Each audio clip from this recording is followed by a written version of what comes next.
Hello friends, अस्सलाम वालेकुम and welcome to reality stories. दोस्तों, आज की ये अजीब कहानी अब्राहम शेक्सपियर नाम के एक आदमी की है। इस आदमी ने 30 मिलियन डॉलर्स यानी तकरीबन 550 करोड़ की एक बड़ी रकम लॉटरी में जीती थी। लेकिन लॉटरी से रकम जीतने के बाद इस आदमी के साथ जो हुआ, इस कहानी ने दुनिया को हैरान कर दिया था। दोस्तों, इस कहानी का ताल्लुक अमेरिका के शहर टेम्पा से है। अब्राहम एक गरीब आदमी था, लेकिन ये बहुत ईमानदार और रहमदिल इंसान था। अपना गुजर बसर करने के लिए ये मुख्तलिफ काम करता रहता था। एक ट्रांसपोर्ट कंपनी से निकाले जाने के बाद इसके एक दोस्त ने इसे अपनी बार्बर शॉप पर मुलाजिम रख लिया। इस आदमी की जिंदगी बहुत से मसलों में घिरी हुई थी। इसकी बीवी और बच्चे भी इसे छोड़ चुके थे, इसीलिए ये अपनी माँ के साथ इसी के घर में रह रहा था। दोस्तों, 2006 में इसे एक दोस्त ने लॉटरी टिकट खरीदने का मशवरा दिया। ये आदमी बिल्कुल अनपढ़ था, इसीलिए इसको ऐसी चीजों की बिल्कुल भी समझ बूझ नहीं थी।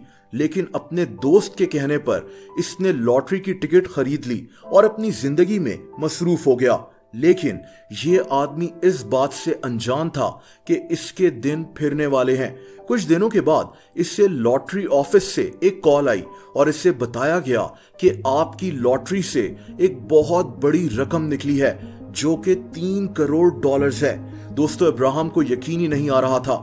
ये इसको एक ख्वाब लग रहा था, लेकिन ऐसा हो चुका था। ये आदमी रातों रात इंतहाई अमीर बन चुका था। दोस्तों, इनाम की रकम मिलते ही इसने एक आलीशान घर खरीद लिया। इसके साथ इसने 3 महंगी गाड़ियां भी खरीदी। इसके अरबपति होने की खबर पूरे टेम्पा शहर में आग की तरह फैल चुकी थी। लेकिन इतना अमीर होने के बावजूद ये आदमी एक नॉर्मल जिंदगी ही गुजारना चाहता था। इस आदमी ने अपने 2 बच्चों के नाम भी एक बहुत बड़ी रकम बैंक में जमा करवा दी थी। दोस्तों, इसके अमीर बनने के बाद आए रोज लोग इसको अपनी मजबूरियां सुनाते और इस आदमी से हजारों डॉलर्स बटोरते रहते। तभी एक दिन डी मूर नाम की एक औरत इस आदमी के घर आ पहुंची। इस औरत ने अब्राहम से कहा कि ये एक राइटर है और ये इसकी जिंदगी पर एक किताब लिखना चाहती है।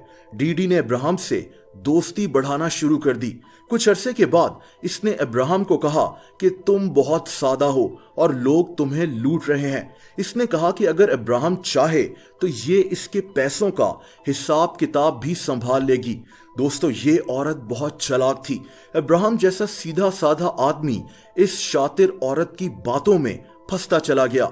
इस औरत ने दोनों हाथों से अब्राहम का पैसा लूटना शुरू कर दिया और किसी को कानों कान खबर भी नहीं होने दी। लेकिन ये बात अब्राहम नहीं जानता था कि लॉटरी से जीते हुए ये 550 करोड़ इसके साथ क्या करने वाले हैं। दोस्तों, अप्रैल 2009 में ये आदमी इस औरत के साथ किसी दूसरे शहर गया हुआ था। ये इस औरत पर बहुत भरोसा करता था, लेकिन अब्राहम कभी वापस अपने शहर लौटा ही नहीं। ये आदमी लापता हो चुका था। चंद दिनों के बाद ये औरत तो टेम्पा शहर में नजर आने लगी, लेकिन अब्राहम का कुछ अता पता नहीं था। अब्राहम की माँ इसके लिए बहुत फिक्रमंद थी, इसीलिए इसने बहुत बार इस औरत से इसके बारे में बात की। इस औरत का कहना था कि अब्राहम जल्द वापस आ जाएगा और परेशानी की कोई बात नहीं है।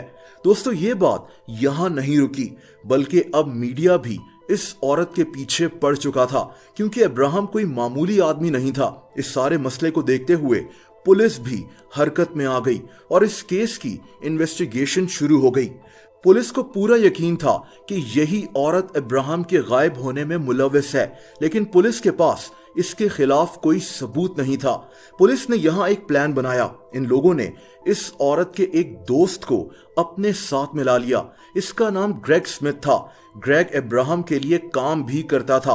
पुलिस का प्लान यह था कि ग्रेग स्मिथ इस औरत से बातों ही बातों में सच उगलवाने की कोशिश करे। अब ग्रेग इस औरत से हर दूसरे दिन मिलना शुरू हो गया ताकि ये औरत इस पर मुकम्मल एतबार कर सके। एक दिन ग्रेग ने ऐसे ही इस औरत से अब्राहम की गुमशुदगी के बारे में पूछा, तो इसने इससे बताया कि वो दूसरे शहर में ही है और लोग इस पर बिला वजह शक कर रहे हैं। दोस्तों यहाँ एक अजीब बात हुई। ग्रेग ने ऐसे ही अपने मोबाइल से अब्राहम के नंबर पर एक एसएमएस किया कि तुम घर कब आओगे। हैरत अंगेज तौर पर इससे इस एसएमएस का जवाब आ गया कि मैं जल्द घर आ जाऊंगा।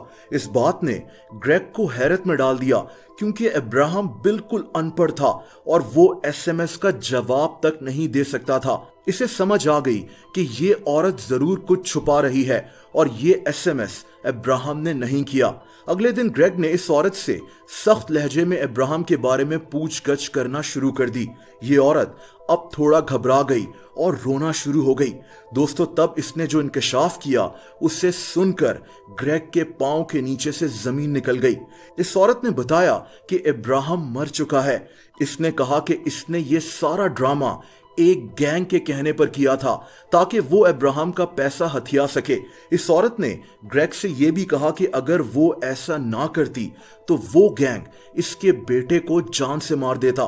दोस्तों इस औरत ने ग्रेग को $2 लाख का लालच दिया ताकि वो इस बात की गवाही दे कि इसने अब्राहम को किसी दूसरे शहर में देखा है। लेकिन ग्रेग ने इस औरत की सारी बातें चुपके से रिकॉर्ड कर ली और इस रिकॉर्डिंग को पुलिस तक पहुंचा दिया। नवंबर 2010 में पुलिस ने इस औरत को गिरफ्तार कर लिया और इसने इससे सख्त तफ्तीश शुरू कर दी। इस औरत ने बताया कि अब्राहम कभी शहर से बाहर गया ही नहीं था, बल्कि इसने अप्रैल 2009 में इसे गोली मारकर अपने ही घर के पीछे बैकयार्ड में दफना दिया था। इस औरत ने तफ्तीश के दौरान यह भी बताया कि इसे किसी गैंग ने अब्राहम के पीछे नहीं लगाया था, बल्कि ये सब इसकी अपनी पैसों की लालच थी। अब्राहम पर किताब लिखना, इससे दोस्ती करना, इसके पैसों का हिसाब किताब रखना, सब एक ड्रामा था। इसने अब्राहम को इसलिए मारा था क्योंकि ये इसके पैसों को मैनेज करती थी। इसको लगा कि ये इस तरह इसके पैसों पर काबिज हो जाएगी। पुलिस को अब्राहम की डेड बॉडी इस औरत के घर के बैकयार्ड से मिल गई थी। दोस्तों ये केस 2012 तक अदालत में चलता रहा और इस औरत को उम्र कैद की सजा सुना दी गई थी। ये कहानी बहुत ज्यादा मशहूर हुई थी। ये औरत आज भी जेल में अपना वक्त गुजार रही है। दोस्तों आप लोग मुझसे इंस्टाग्राम पर भी कनेक्ट कर सकते हैं, उसका लिंक नीचे डिस्क्रिप्शन में मौजूद है। वीडियो पसंद आई हो तो वीडियो को लाइक जरूर कर दें। ऐसी इंटरेस्टिंग वीडियोस देखने के लिए इस चैनल को सब्सक्राइब कर लें और बेल आइकन पर भी हिट कर दें ताकि इस चैनल की वीडियोस के नोटिफिकेशंस आपको मिलते रहें। अपना बहुत ज्यादा ख्याल रखें। अल्लाह हाफिज।